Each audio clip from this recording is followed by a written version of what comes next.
Сәлеметсіздер ме? Бүгін біз сіздермен үйдегі бар заттармен клубника пирогын жасайтын боламыз. Ол үшін ең алдымен 2 жұмыртқамызды жарып аламыз ыдысымызға.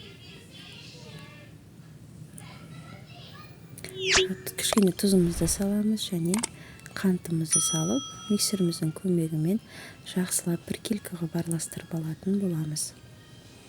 Біздің массамыз осындай аппақ болуы керек. Одан кейін сұйық майымызды құямыз. Бөлме температурасындағы сүтімізді құямыз. Және қаймағымызды салатын боламыз.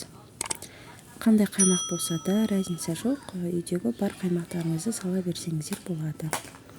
Тағы да миксеріміздің көмегімен барлығын біркелкі қылып араластырып алатын боламыз.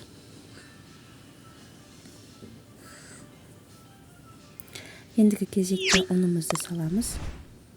Және бетіне осылай қобызытқышымызды салып, лопаткамыздың көмегімен жақсылап араластырып аламыз.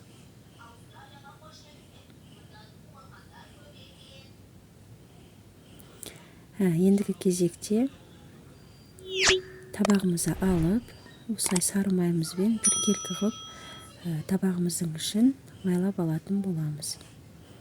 Және сіздерге бір лайфхак айтып кетейін. Одан кейін осылай жан-жағының барлығын оңын сүйіп шығатын болсаңыздар, пирогтарыңыз піскеннен кейін тез жабыспай түсетін болады біркелкі. Енді одан кейін пирогымызды ыдысымызға құйып аламыз.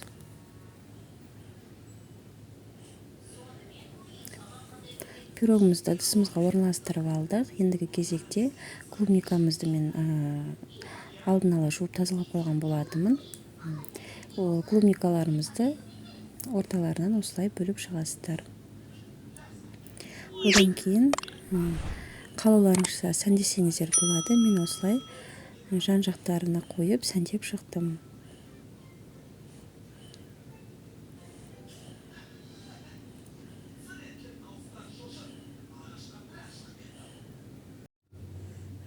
Барлығын орналастырып болғаннан кейін осылай пирогымыздың бетіне қант сүйіп шығатын болсаңыздар, пирогтарыңыз өте сочный болып шығады. Және пирогымызды пісіріп алатын боламыз. Мінекей достар, біздің пирогымыз дайын болды. Өте жұмсақ, жасалуы да өте оңай. Жұмсақ, өте дәмді және пышный болып шығады. Міндетті түрде қайталап жасап көріңіздер. Және де маған тіркеліп, қоңырауша белгісін басып, лайк, комментарий жазуды ұмытпаңыздар. Алдағы уақытта әлі талай оңай рецептермен бөлісіп отыратын боламын. Менімен болғандарыңызға көп-көп рахмет.